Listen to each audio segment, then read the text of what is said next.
gentlemen, join me in welcoming Shaq.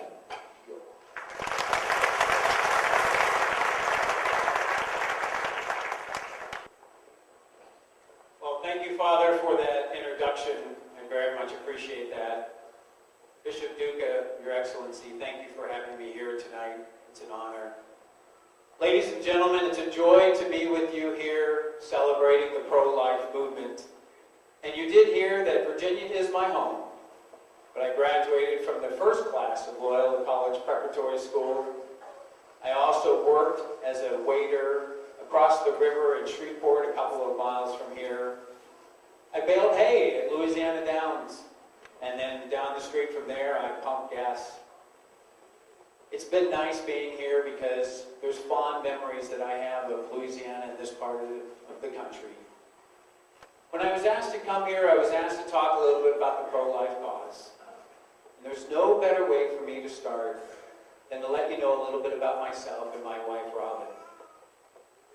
In 1992, 21 years ago, Robin and I were living the picture-perfect American life. Our daughter had just turned 1. I had just been invited back from the Air Force Academy to be an instructor pilot for the cadets. We moved into our brand new home in Colorado, and from our bedroom you could see the majesty of God's handiwork. On the left-hand side was Pikes Peak, and then you could see the beauty of the Front Range on the right.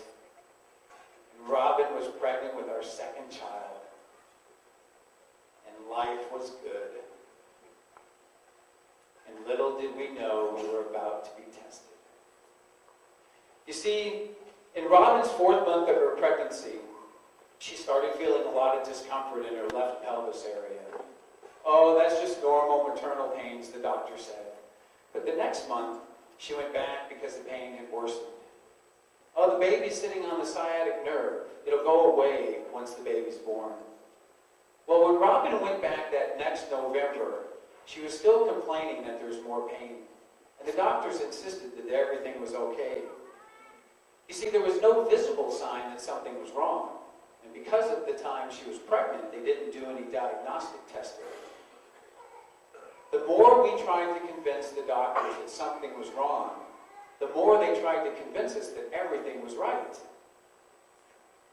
Little did we know they labeled her a hypochondriac.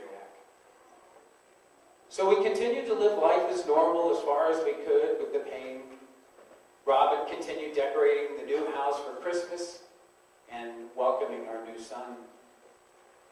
But after Christmas, Robin's pain became so excruciating she could hardly walk.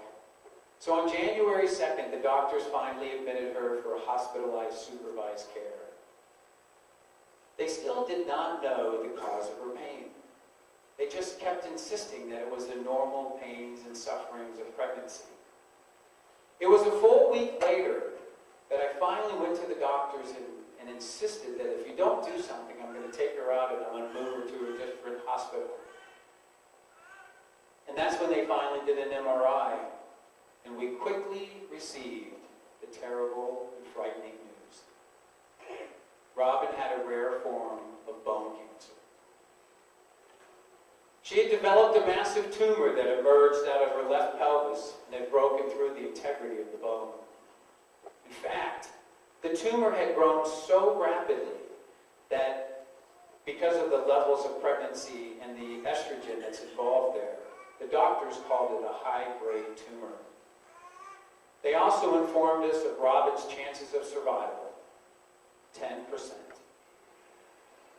Now, the thing to remember about Robin's cancer was that it was estrogen-fed, meaning that the increased levels of estrogen caused by her pregnancy was feeding the tumor. Ironically, the very natural hormonal changes that her body was going through to create life was the exact same change that was killing her.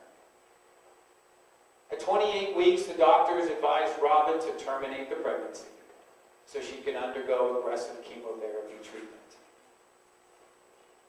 And during that time, I remember I was praying beside Robin's bed, and she looked over at me and she said, "Shaq, will you raise the children?" said, yes, I will. It would be my honor to. Well, then tell the doctors, let's delay treatment on me until the baby is old enough and strong enough to be born normally. Only then will we fight this tumor. So we checked with the neonatologist to discuss the viability of having Jake delivered normally. But they shared with us that in the high altitude of Colorado, delivering Jake at that point would give him a very low chance of survival. Additionally, because of the high altitude, he would probably have, if he survived, lifelong permanent damage. You see, this was 21 years ago without the medical advancements that you have today. But Robin knew that every day she went without treatment, she was jeopardizing her own chances of survival. But she also knew something else. She knew that every day that the baby grew inside of her increased his chances of survival. She would tell me, my womb is the safest place for the baby to be right now. And we've all heard the words of Jesus. Greater love hath no man than this, than he laid down his life for a friend. And I have never witnessed a greater example in my life than that of my wife that day. On January 20th, due to other complications, Robin delivered our son via C-section at 31 weeks. Jake was immediately rushed to the NICU because the left ventricle valve of his heart wasn't closing correctly. And although this is a normal condition inside of preemies, the added complications was scary and nerve-wracking. At this time, Robin was lying in bed, recovering from major abdominal surgery and beginning to endure a lot of tests to determine the extent of her damage caused by the cancer. Well, a couple of days later, the lead doctor called me in and he said, I've got some good news and I've got some bad news. And I said, right now I need some good news. And he said, the good news is the tumor has encompassed your wife's sciatic nerve and encompassed her pelvis. So we're going to do surgery to remove the tumor, and we're going to have to amputate her left leg. And I said in protest, I wanted the good news. And he said, that is the good news. The bad news is she'll be dead within 6 months. And I couldn't believe it. I felt like the wind had been knocked out of me, and I asked the doctor for some guidance. I said, do you have anything that you'd like to offer? And he said, yes. I would suggest that we do not do the surgery because it's better for your wife's psyche if she dies a whole person. Well, it was very difficult for me to accept that diagnosis as fact. So from that moment on, I moved to look for a second opinion. And through the good help of Robin's sister, we found a doctor that we thought could help. On February 10th, Robin was flown from Colorado to Massachusetts General Hospital, where the orthopedic oncologist removed the tumor from her left pelvis. The surgeon told us that the tumor had grown to the size of a volleyball. In the resection process, the doctors removed half of her left pelvis. By grafting part of her tailbone together and taking 2 bolts, they did a bone preservation surgery and saved her left leg. To give you some idea of the magnitude of this operation, Robin lost 8 pints of blood during the surgery. And the normal human body only holds 5 pints of blood. So obviously she had blood transfusions. Because she was so weak after the surgery, she recovered with a breathing tube for 2 days in the respiratory intensive care unit there in Massachusetts. Meanwhile, our preemie, Jake, is in Colorado. Luckily for us, after some steroid shots, his heart began to work, and he did not need surgery on his frail 4-pound, 15-ounce body. Once Jake's health stabilized, he was medevaced via military transport to Logan Airport in Massachusetts.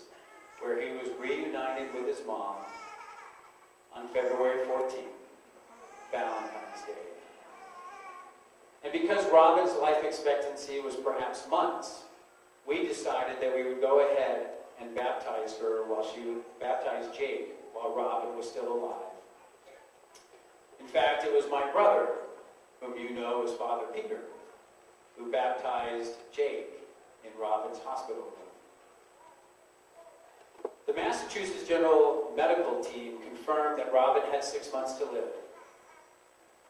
And for the first 4 months, she remained hospitalized because she was recovering from major abdominal surgery and the cancer surgery as well, while undergoing intensive chemotherapy. You know, she fought the hair loss and the stairs, and she suffered through the poking and the prodding and the tests and the shots and the x-rays and the vomiting and the needles and the additional surgeries. And through it all, she never lost her faith or her trust in God. But as she lay in what many thought would be her deathbed, something strange started to happen. Monday turned into Tuesday. Tuesday turned into Wednesday. And 1 week turned into the next week. And the sun continued to rise each morning, peeking through her hospital bedroom window. And each ray of light was a continuous reminder that God still had a plan for her on earth. And maybe selfishly, I think that part of her plan that God had given her was to show me how to be a better man.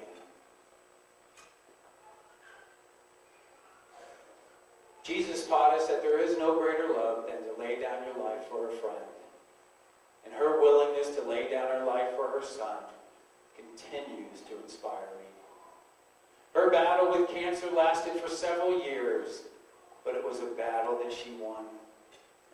Or more accurately, it was a battle that God and Robin won together. To me, Robin continues to be a living testimony to the glory of God. And a lot of men read books about heroes, but I get to wake up to one every morning. I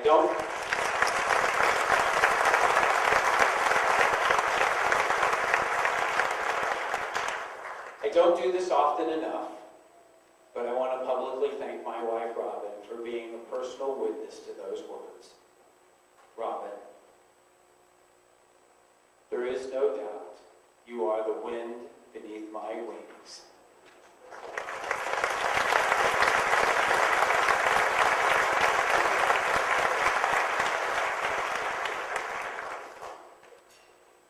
And of course, there's another character in this story.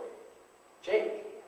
You remember the little preemie that was baptized in his mom's hospital room? Well, Jake has a very happy ending as well. Or maybe it's a better way to say that Jake had a happy beginning. With new chapters in his life being written every day. And as his life unfolds, other lives unfold with him. You see, he works as a medic and is now 21 years old. He works in the ambulance in Northern Virginia, serving others, helping save the lives of others. His life is devoted to caring for others, and as the father, let me tell you, I cannot be more prouder than my son, Jake. And ladies and gentlemen, I'd like to introduce you to him. My son, Jake Matthew Hill.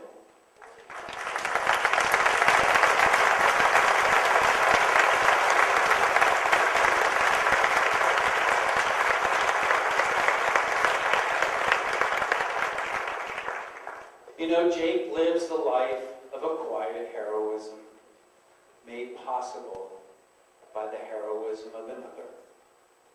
Isn't it funny? Often life works that way. And that brings us to the central truth of the pro-life movement. Every life matters. Every